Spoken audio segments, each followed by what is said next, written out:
เบิ้งใส่เสียนเสียดนี่เต็มแห้ขึ้นมาแล้ว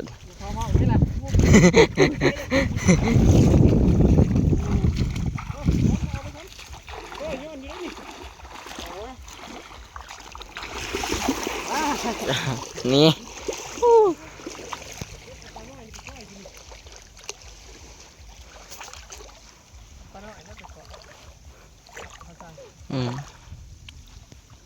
ไปปิ้ง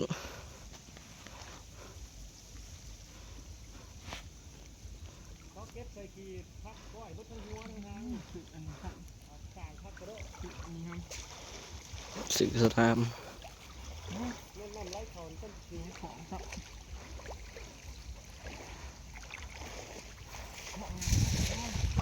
ของตัวบอลเจ้าดึงขึ้นมาเนี่ยเอามันหักมันอยู่ข้างหน้า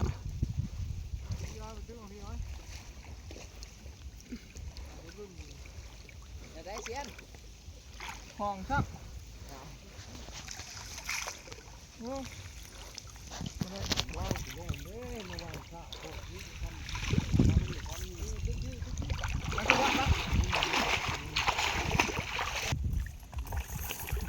จ้า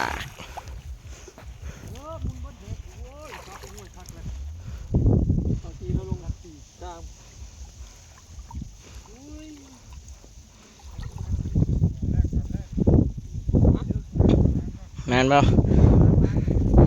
ลุ้น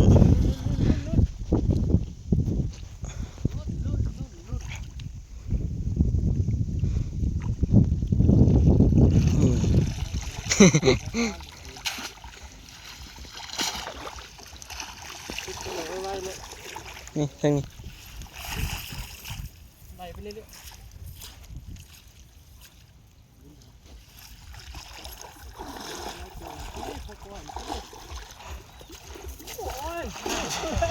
นุดกันสอบน้ำบุไลเขานะ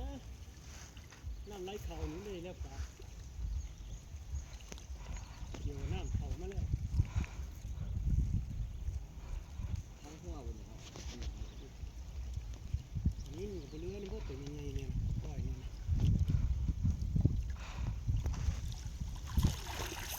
นี่ได้อะไรคือ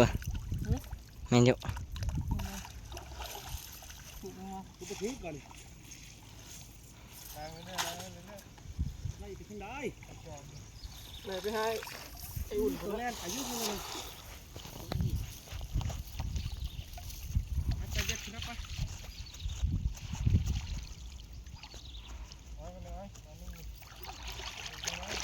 ว่าเดินไปไหนไป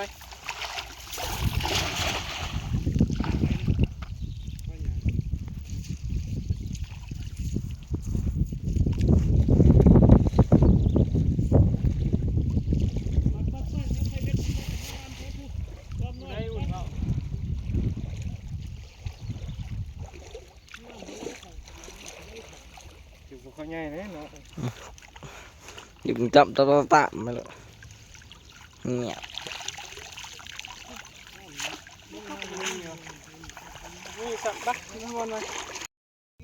รุ่นพี่น้องใส่เวทปลอม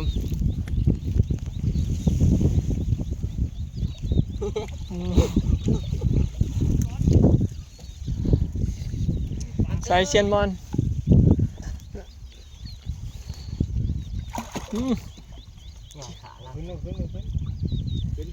พี่ใส่นี่ใช่ดินะ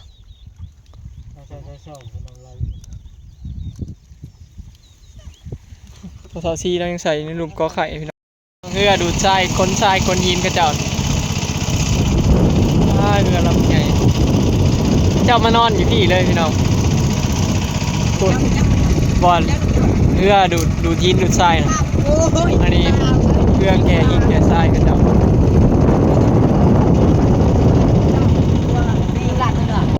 กำลังใส่เบ็ดอยู่พี่น้องภาษาซีพูดเราไปตึกแฮอยู่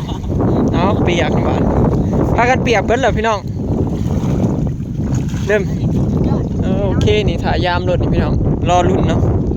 ใส่ไว้เบิดละเขาใส่มาตั้งแต่หลุมปุ๊บขู่ไปน้ำไปปล่อยขมิ้นภาษาซีฮักมาที่ตึกแฮพี่น้องนี่ได้ปลาเปลี่ยนพี่น้องกับปลาสอยน้อย ก็ได้เกาะอยู่ดอก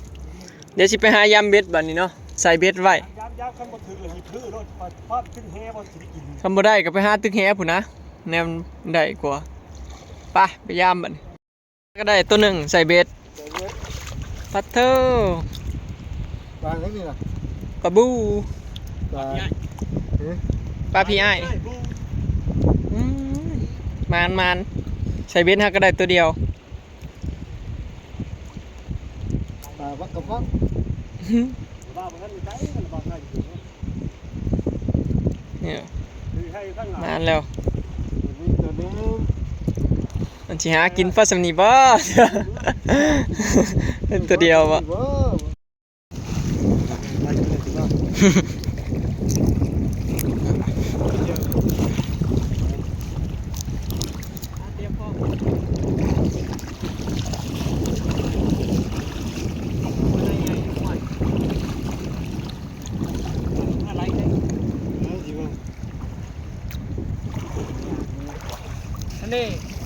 นี่ เห็นไหม ดูเองก็บ่เนี่ย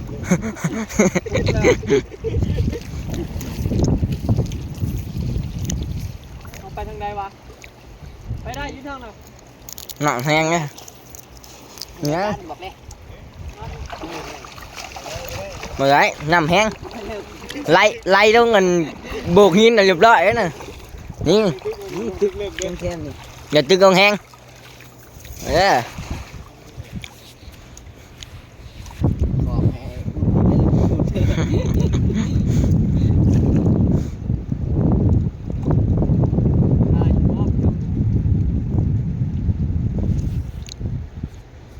ถึกปะไนแหวไอ้นิ้วหักนะดีมากเนี่ยแขนท่านไหน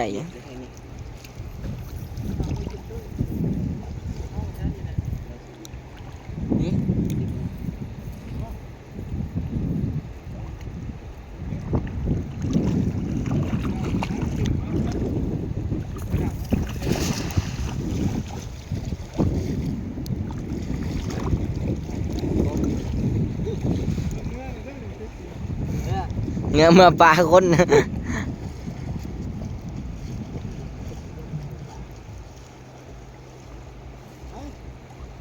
เฮ้ยนี่ นี่ฮู้ฮู้ถึกฮะอยากแล้ว ใจเอาเนี่ยใส่ใส่ว่าจะบาดเนาะ จ้าเรียบร้อยก็เอาโกนหินนี่ เนี่ย แง่เรียบร้อยเขาโบกหินนะ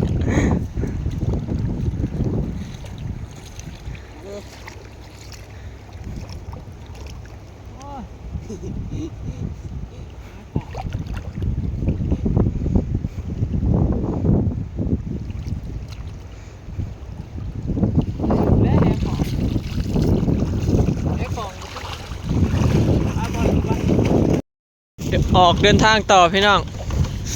อ้าวยุ่งออกได้ปะตึกอยู่อันหาดนี่ได้ปลาสำนีพี่น้องนี่ เอาแล้ว ได้3 ตัวเนาะได้3 ตัวพี่น้องตัวที่4เลยได้4 ตัวเนาะสรุปได้4 ตัวพี่น้องภาษาซีแล้วตึกได้ปลาเปลี่ยนมันจะปลาเปลี่ยนใหญ่เนาะปลาเปลี่ยนขึ้นพี่น้องนี่ ไปพังเตี้ย ไปกันต่อเนาะ ซี่บ่อย่าง ได้3 ตัว4 ตัว5 ตัวเบิ่งเนี่ยสัมภามือเลยพอดีสัมภามือนี่พี่น้องปลาเปลี่ยน นะที่ซี่บ่อย่าง ใหญ่คักกะลิกำลังมานพี่น้องไปกันต่อเนาะตึกอีกบอนใหม่บาทที่3พี่น้องนี่บอยตึกได้ปลานี่ตัวเดียวเข่าเมื่อกี้ได้ตัวเดียวได้บ่ร้ายเนาะนี่อันนี้ของปตสี อยู่ได้เมื่อเรา กับอยู่ไทยเฮือตึกแฮต่อพี่น้องยังบ่ได้พากินข้าวได้นี่กำลังได้ปลาพระราชิพาเขาไปตึกผูกทางดอน นี่แหละเตรียมรถตึกอยู่ข้างดอนพักเบรกกินข้าวพี่น้องมานี่เนาะมาจอดเพื่ออยู่ข้างดอนเดี๋ยวเฉียดกับข้าวกินบัดนี้เนาะเดี๋ยวพี่น้องพอตาซีเรายังตึกอยู่กินข้าวแล้วก็สิตึกแฮเหรอเมื่อพี่น้องพอได้เมื่อตอนลูกตอนเมียเนาะตอนครอบครัวนี่อยู่ข้างดอนพูนบอลกินนั่นนะสถานที่บอลนั้นนางกินข้าวมื้อนี้พี่น้องมึงพี่น้องบรรยากาศดีบ่เนาะ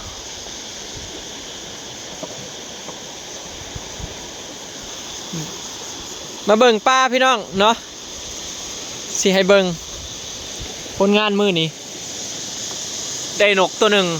เอาบักหุงมาตำพร้อมนี่นี่ผลงานป่าของเขาได้ปลาในพร้อม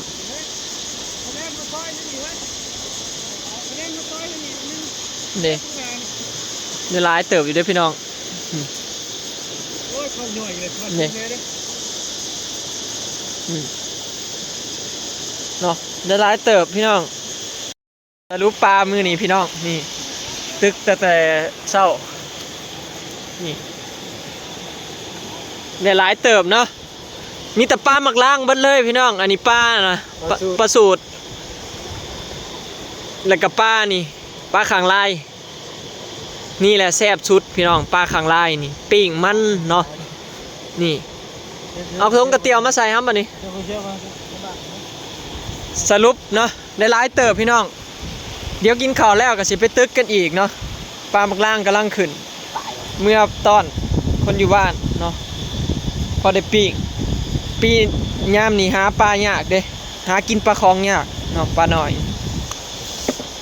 มันแซ่บหลายโตเติบพูดพอเท่าซีกับพอใจหาพื้นดังไฟพี่น้องเนาะทางพี่กับสิซอยปลาถานี่อันยกมือน้ำสิถ่ายรูปให้ยกเด้อ1 2 3ว้าที่ซอยปลากันอยู่เนี่ยพี่น้องเนาะบรรยากาศดีเปียกเบิดละตอนนี้